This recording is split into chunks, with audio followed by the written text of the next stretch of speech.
Tá aí, galera, bora lá para mais um React. E hoje vamos falar da pior Coreia. Vamos falar da Coreia do Sul, né?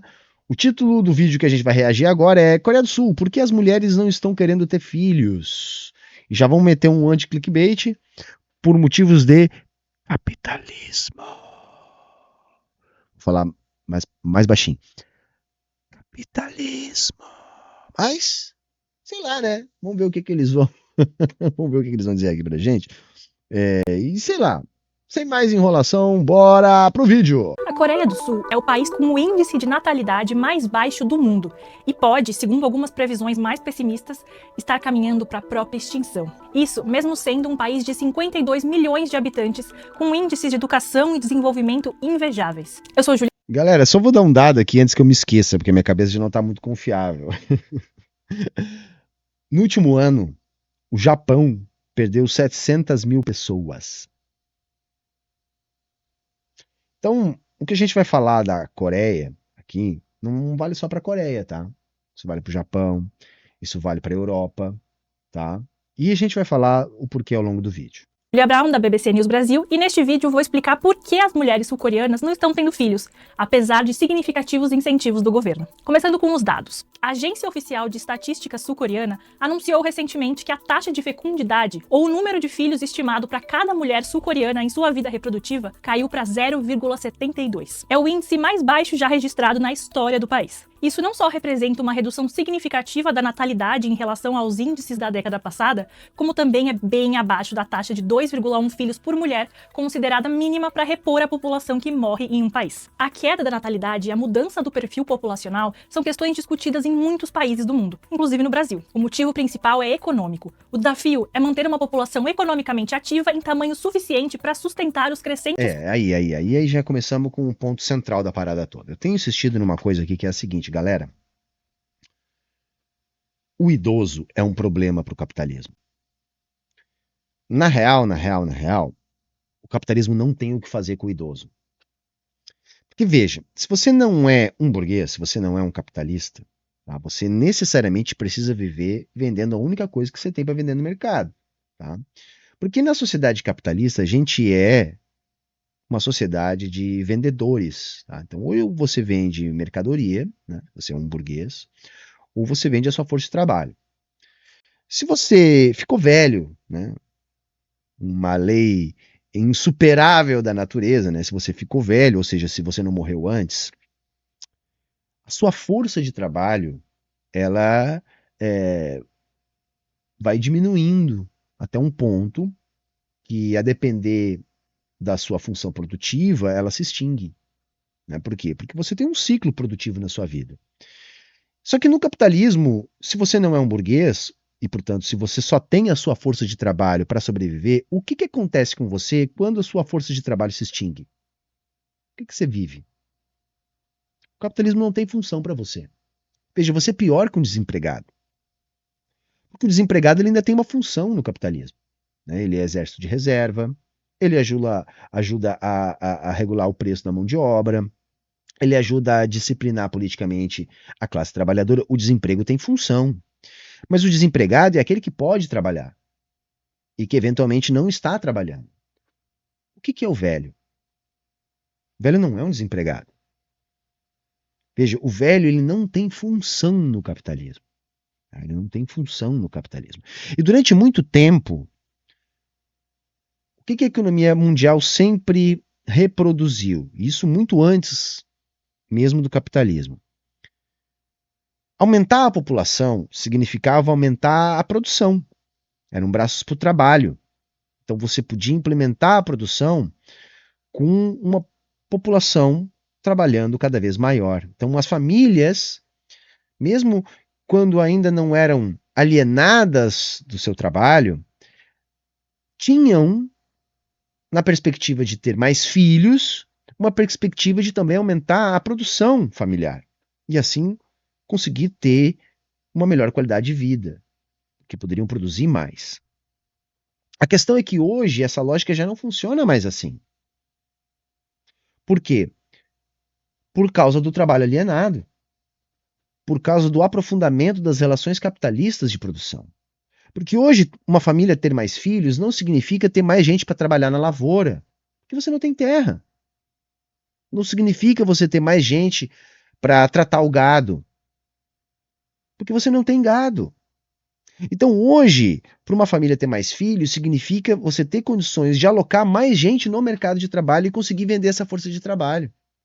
Porque, caso contrário, significa mais miséria. Outro problema para o capitalismo é a aposentadoria. Porque o capitalismo não tem o que fazer com o aposentado. Porque se o velho não tem condições de vender a sua força de trabalho, como que o velho vai ter uma remuneração? Aí nós vamos ter duas formas de encarar esse problema, mas vamos do início entender o seguinte: a previdência social mundialmente é constituída baseada na ideia de que a população economicamente ativa, que é o que a moça está falando aqui, seja superior que a população envelhecida que recorre à previdência. Então você tem que ter uma base de gente trabalhando muito maior que a base de gente não trabalhando mais. Só que se por um lado você tem uma lógica capitalista que faz com que as pessoas comecem a optar por não ter filhos, você vai gradativamente tendo um envelhecimento da população. E aí você soma isso, a melhora da indústria farmacêutica, a melhora no nível de saneamento, que eventualmente acontece, isso vai ficando mais grave. Ou seja, quanto mais desenvolvidas as forças produtivas no capitalismo, né, então você vai ter mais saneamento, você vai ter mais acesso a fármacos, você vai ter acesso à água potável, isso também aumenta a expectativa de vida. Então isso é uma tendência global. Há uma tendência ao aumento da expectativa de vida, e há um aumento também da tendência da redução do número de filhos por mulheres. Então, a economia capitalista ela passa por uma transição, onde os países vão perdendo aquilo que os economistas chamam de bônus demográfico, que é esse momento da economia onde a população economicamente ativa é muito superior. Então, veja, o que está acontecendo na Coreia do Sul, que é muito grave, né? Os dados que ela está nos passando aqui dão conta de um problema ainda mais grave que o problema japonês, que eu achei que era o problema mais grave, né? Parece que a população japonesa está se recusando a ter filhos, né? Por problemas de capitalismo. Então, há uma falta de perspectiva, há uma falta de perspectiva no futuro, há uma falta de perspectiva que novas pessoas possam ser absorvidas pelo mercado de trabalho. Há uma nova dinâmica de vida do que as pessoas entendem como uma boa vida. Então, aquela ideia de filho, família, casa, carros, casa na praia, se aposentar velhinho depois de trabalhar uma vida inteira numa empresa. Esse é um ideal que foi destruído, né, por esse mundo pós-moderno. Então, hoje, a emoção, o sucesso, a felicidade, ela tem que ser na hora. Então, você não tem mais, né, em alguma medida, aquela ideia de que a construção de família, de filhos, que é uma ideia de longo prazo, como um projeto de felicidade. Então, isso começa a gerar problemas para o capitalismo. Como fazer as pessoas terem mais filhos para não agravar o problema da previdência? Sendo que as pessoas não querem mais ter filhos. Então, mundialmente, a gente está tendo campanhas e mais campanhas do Estado incentivando as pessoas a terem filhos. Então, isso acontece no Japão, isso acontece na Coreia, isso acontece na Alemanha. E é cada vez mais presente no mundo todo. Tá? A quantidade de incentivos que o Estado está dando para as famílias terem filhos, e mesmo assim não se consegue reverter esse quadro de natalidade. Isso acontece no capitalismo desenvolvido e acontece também no mundo não desenvolvido. Porque vamos entender uma coisa, tá? Eu não acredito que o problema do mundo não desenvolvido seja a falta de capitalismo. Eu não partilho, tá, desta interpretação. Eu acho que não. Eu acho que o Brasil ele é tão capitalista quanto os Estados Unidos. A diferença está na nossa estrutura produtiva. Então, o mesmo desenvolvimento capitalista que acontece na centralidade, acontece aqui, com as características de países dependentes, periféricos. Tá? E aqui também vai acontecer essa inversão. Talvez não na mesma velocidade, como na Coreia ou no Japão, mas a gente já começa a ter também isso. Uma perspectiva das famílias terem cada vez menos filhos. Custos de saúde e aposentadoria com a população idosa. Mas em lugares como Japão e Coreia do Sul, o dilema já é considerado uma emergência nacional. A Coreia do Sul, aliás, é o único país da OCDE, a organização conhecida como Grupo dos Países Ricos, com uma taxa de nascimentos inferior a 1 filho por mulher, menor até mesmo que a taxa japonesa. Se essa tendência continuar, daqui a 50 anos, metade da população da Coreia do Sul terá mais de 65 anos de idade, enquanto o contingente em idade economicamente ativa será metade do que é hoje. O percentual das pessoas aptas ao serviço militar obrigatório vai ter encolhido em 58%, o que criará um desafio também para a defesa do país, que vive em constante tensão com a Coreia do Norte. Veja, isso aí é importante não só na relação com a Coreia Popular. Isso é um alerta para o mundo todo. Porque o capitalismo também não se sustenta sem guerra. Então, isso é um problema para a Previdência, isso é um problema para a estratégia que depende da guerra, isso é um problema para o nível de consumo. O capitalismo também não existe sem consumo. Tem uma outra situação que é a seguinte: os capitalistas estão vendo isso, gente. E as soluções, gente, elas estão vindo por parte dos liberais muito na linha da renda básica universal. Então a ideia é construir um aparato fiscal e monetário que dê conta de garantir um mínimo para todo mundo.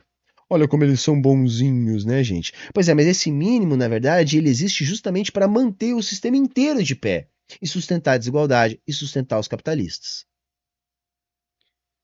Entendem uma coisa, gente, assim, ó, o capitalismo ele sempre vai fazer isso, que é entregar os anéis para manter os dedos. Sempre, tá, gente? Tá? Então, é possivelmente importante e necessário que se faça uma política de renda básica universal para evitar o colapso do capitalismo. E nesse ritmo, a população total no ano de 2100 terá a metade do tamanho atual. Mas o que explica essa tendência? A correspondente da BBC na Coreia do Sul, Jim Mackenzie, viajou pelo país em busca de respostas e encontrou mulheres pouco dispostas a terem filhos. Esta é a Ye-jin, uma produtora de TV de 30 anos que mora sozinha nos arredores de Seul. Nem ela, nem suas amigas pensam em se casar ou em virar mães. Ye-jin faz uma típica jornada de trabalho sul-coreana. Trabalha 9 horas por dia, 6 dias por semana, fora as horas extras. 저는 노동을 좋아하거든요. Mas é isso, né? Olha a rotina de trabalho, né? A Coreia do Sul estava há pouco tempo ainda instituindo jornadas de trabalho superiores, sei lá, a 20 horas, né, por dia, com limites absurdos, né?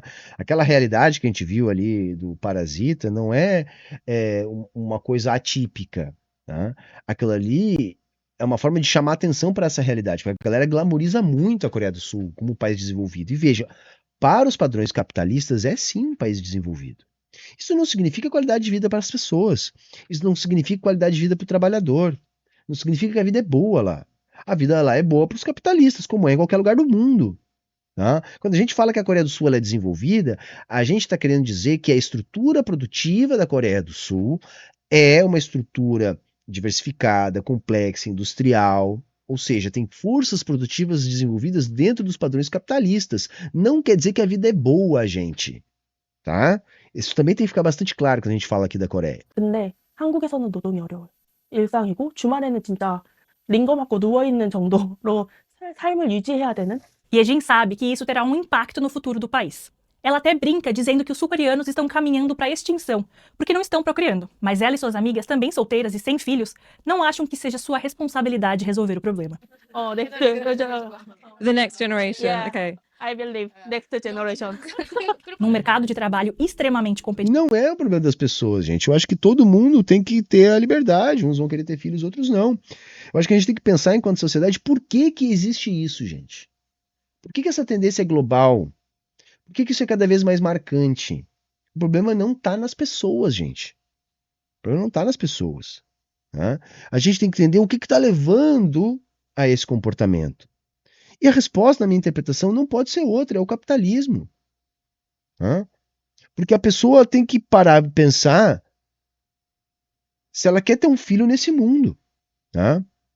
E assim, é lógico, assim, eu sou um cara que defende que a gente tenha filhos sim. Aliás, eu digo pra você que tá me assistindo, tenha filhos, ainda mais se você é comunista.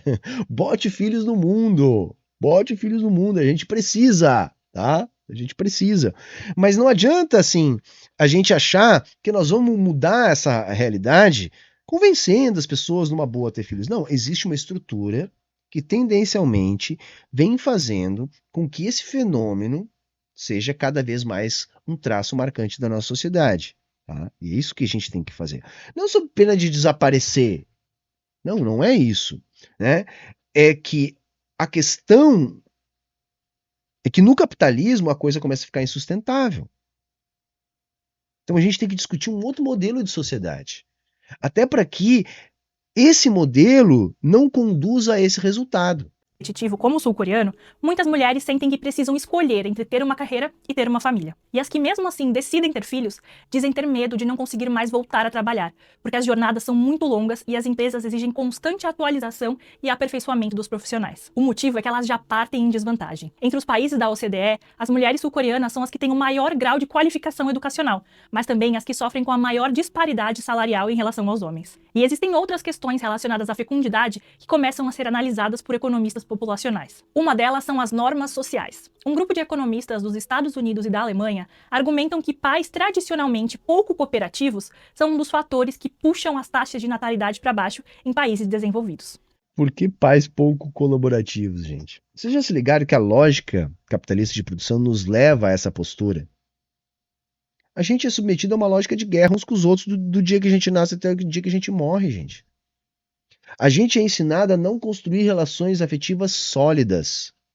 As nossas relações afetivas são cada vez mais efêmeras, cada vez mais pautadas por interesses materiais, por interesses políticos. A gente não consegue mais sentir algo que é historicamente construído no nosso gênero, que é o nosso espírito colaboracionista.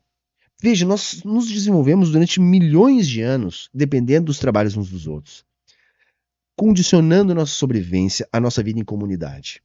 Então, as relações afetivas sempre foram fundamentais para a nossa própria sobrevivência. Aí chega a propriedade privada e começa a mudar isso. Embora a gente ainda estivesse separados em castas, em grupos, em famílias, atuando junto e mantendo essa relação de colaboração.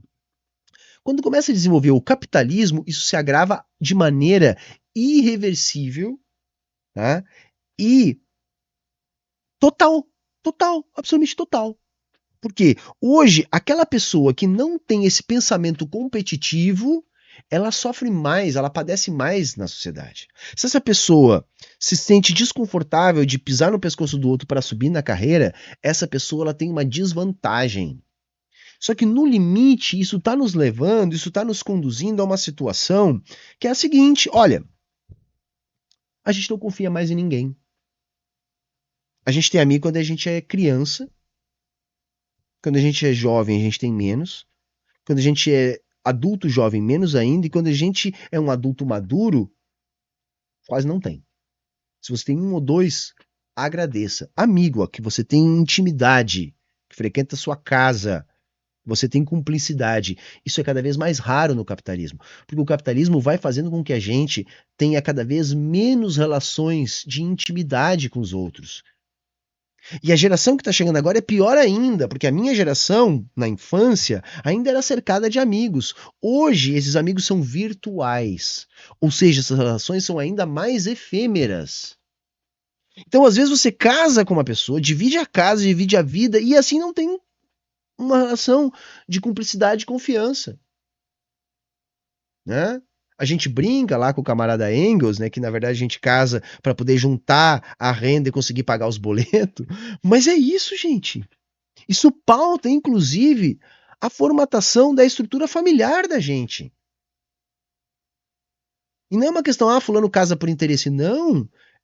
É um imperativo da nossa sociedade. Se você não consegue o mínimo, é muito difícil de conseguir ter uma vida. A dois, a três, enfim, sozinho. Então, como é que você vai estimular relações afetivas se o mundo estimula você a não ter essas relações? Compreendem? Esses economistas afirmam que nessas sociedades de alta renda, quando o esforço de se criar um filho não é bem distribuído entre o casal, a probabilidade de se ter um segundo filho é menor. A Coreia do Sul parece se encaixar bem nesse perfil. Isso aí, assim, eu não acho que seja das questões mais relevantes, mas é também relevante. E isso mostra a própria estrutura patriarcal do capitalismo, reforçando o papel que o capitalismo tem para o homem na sociedade e o papel que tem para a mulher na sociedade. Então, a mulher, o que ela tem? Ela tem, no mínimo, uma dupla jornada. No mínimo, uma dupla jornada, porque a questão do cuidado com o filho na sociedade capitalista, ela é majoritariamente feminina. E somado a isso, tem a questão do mercado de trabalho, onde quase sempre a mulher ganha menos. Trabalha tanto quanto e ganha menos. Então veja, você tem uma realidade da mulher que ela ganha menos, trabalhando a mesma coisa, fora de casa, e em casa tem a responsabilidade da casa e do filho. Aí a galera fica criando Pikachu surpreso. Nossa, por que as mulheres não querem mais ter filhos? Isso também é um motivo auxiliar. Pesquisas mostram que os homens sul-coreanos fazem menos de 1/3 das tarefas domésticas, e os cuidados com os filhos costumam recair sobre as mulheres. Veja só, tanto homens quanto mulheres sul-coreanas têm direito a 1 ano de licença depois que seus filhos nascem, recebendo em torno de 80% do salário, mas só 7% dos novos pais tiraram licença paternidade em 2022, em comparação com 70% das mães. O que mostra que não basta apenas existir a licença paternidade, se ela não for de fato incorporada. Mas é que assim, gente, não é uma questão de ser de fato importante, assim. Todo mundo que trabalha aqui no mundo corporativo, no mundo empresarial, sabe do que eu estou falando. Você tem um direito. E aí você resolve usar esse direito. Aí você tem outro direito. Aí você resolve usar esse outro direito. Daqui a pouco o patrão te tira para botar um funcionário que não queira utilizar os seus direitos. Os caras não ficam normalizando e glamourizando, né? Workaholic. Ah, se o meu horário começa às 1h30, eu vou estar trabalhando desde a 1h. Se meu horário termina às 6 da tarde, eu vou trabalhar até às 7, até às 8. Então vamos naturalizar isso. Imagina só se você fica doente e bota um atestado. Se você tem direito a uma licença e decide tirar essa licença, essas coisas existem. Você tem o direito. Mas como é que a empresa vai te tratar se você decide utilizar este direito? Numa sociedade que glamouriza, né, o trabalho alienado, né, e despreza o trabalho invisibilizado, como, por exemplo, o trabalho da mulher que cuida da casa, que cria os filhos. Que é um trabalho que necessariamente é invisibilizado no capitalismo. A cultura do país. Agora, um outro ponto interessante que vem sendo bastante discutido. Os crescentes custos relacionados à criação de um filho, incluindo moradia e educação. Mais da metade... Por isso que eu disse que o anti-clickbait era perfeito. Né? Por que a galera não quer ter filho? Por causa de capitalismo, olha só. Então os custos de uma criança também fazem as pessoas pensarem em não ter filhos, hein? Quem diria, né, gente? Quem diria, né? Olha, que surpresa, né, gente? Ainda bem, e aqui eu não tô sendo hipócrita nem cínico, ainda bem que muita gente ignora isso e mesmo assim tem filho, tá? Porque se você tirar até isso das pessoas, tá? Esse direito de poder ter um filho, a gente está escalando para um novo nível de desumanidade, tá, gente? Então, por favor, tá? Sem essa eugeniazinha aí socialmente aceita, que muita gente às vezes reproduz que pobre não devia ter filho, porque não tem condições, tá? Por favor, não reproduzam isso. Da população sul-coreana mora em Seul ou nos arredores da capital, onde o preço médio de um apartamento dobrou entre 2017 e 2022. E embora o ensino básico seja público e gratuito na Coreia do Sul, é comum que crianças a partir dos 4 anos frequentem aulas particulares, de matemática a inglês, de música a taekwondo. A correspondente Jim Mackenzie explica que numa sociedade tão competitiva como a sul-coreana, isso é visto como uma forma de garantir o sucesso profissional futuro dessas crianças. Uma pesquisa de 2022 apontou que 98% dos pais sul-coreanos... Eu acho foda isso. É legal a criança ter essas oportunidades, mas assim, o que me incomoda é a inversão de valores. Você não está ofertando para a criança coisas que vão melhorar as habilidades delas, para elas melhorarem como pessoas. Você está incutindo na cabeça da criança a ideologia do capitalismo, ou seja, você está roubando a infância da criança. Saca? Assim como a infância foi inventada lá, depois que acabou a Idade Média, ela está sendo destruída agora. Você não tem mais aquela ideia de infância, o desenvolvimento de habilidades, para o desenvolvimento da socialização. Não. Você tem a construção de uma ideia de infância como momento de preparação da força de trabalho para o capitalismo. Veja, você não está colocando seu filho numa aula de inglês porque ele vai ser uma pessoa melhor se ele falar inglês. Você vai desenvolver novas habilidades nele, vai desbloquear novas áreas do cérebro dele, vai ajudar ele para tudo na vida. Não é isso. Você está pensando em colocar ele numa aula de inglês para que ele valorize a sua força de trabalho para reproduzir o capital no capitalismo. Isso me incomoda, gente. Desculpe, isso me incomoda, tá? Porque para mim isso é a abolição da infância. Anos pagam por cursos extracurriculares para os filhos, e a maior parte deles considera isso um fardo financeiro. Mas é preciso colocar a questão financeira em perspectiva. Isso porque a Coreia do Sul já gasta centenas de bilhões de dólares em subsídios para pais e mães, justamente na tentativa de estimulá-los a terem mais filhos. O país oferece desde ajuda de custo para as despesas relacionadas ao parto e à fertilização in vitro, até pagamentos mensais para pais com crianças pequenas. Quem tem bebê de até 1 ano, por exemplo, recebe $500 por mês. No âmbito local, Seul anunciou recentemente um programa bilionário próprio, que inclui subsídios para empresas que tiverem políticas familiares e ajuda de custo para que pais queiram contratar babás. Mas as baixíssimas taxas de natalidade mostram que até agora esse tipo de estratégia tem tido pouco impacto em convencer as famílias a terem mais filhos. Women here still feel they have to make a choice. Eu suspeito, gente, que uma coisa que possa influenciar nisso é que é o seguinte, não adianta você, tá, vou garantir o salário, vou garantir um subsídio, e você não vai garantir a vida. Tá, e depois de 20 anos? Depois de 50 anos? Não seria absurdo as pessoas pensarem assim, porra, olha o mundo que a gente está vivendo, que mundo que vai ter daqui a 50 anos? Tá? Eu tenho 2 filhas e eu me preocupo, gente. Que mundo que a gente vai ter daqui a 30 anos? Pô, daqui a 30 anos a minha filha mais nova vai ter menos que a minha idade hoje. Ou seja, vai ter uma vida inteira pela frente. Que mundo que vai existir daqui a 40 anos? Daqui a 30 anos? Que mundo que vai existir? Eu vejo o mundo se encaminhar para mais um conflito imperialista entre potências centrais. Eu vejo o mundo caminhando a passos largos para a degradação do meio ambiente para níveis que podem, no limite, impossibilitar a vida humana na Terra. Eu não vejo perspectiva nenhuma de superar essa realidade nesse intervalo de tempo. Eu vou botar uma vida nova nesse mundo? Veja, eu não estou dizendo que é certo ter esse raciocínio. Tá? Até porque eu acho que não é. Eu estou aqui dizendo, façam filhos. O que eu estou dizendo é assim, é compreensível que pessoas tenham esse pensamento. Tá entendendo? Eu tenho uma perspectiva revolucionária. Tá? Por mais que eu brinque aqui que eu estou pessimista, e estou mesmo, eu não desisto. Eu acho que alguma coisa vai acontecer, porque eu acho que a vida dá um jeito. Eu acho que a humanidade dá um jeito. Quando a humanidade parece que está encurralada, ela dá um jeito. E eu acho que a gente vai dar o jeito. Eu acho que sim. Sabe? Vai surgir uma força socialista na Índia, ou na África do Sul, ou em algum país da América Central. Saca? Eu tenho esperança, eu tenho várias esperanças.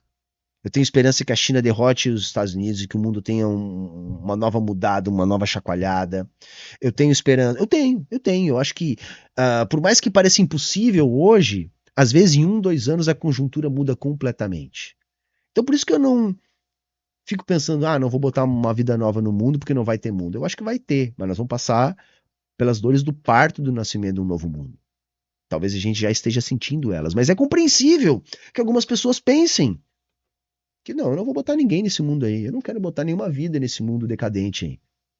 É compreensível que as pessoas pensem isso. Between whether they have a career or whether they have a baby. They just do not feel that it is possible to do both. Also, women are still expected to do the majority of the childcare. So with women here becoming increasingly highly educated, they are now choosing to prioritize their work over this more traditional role of being a wife or being a mother that society still demands. E uma das coisas ruins dessas matérias da BBC é que assim, eles sempre glamorizam, sabe, a Coreia, como se a pobreza não fosse gigantesca por lá.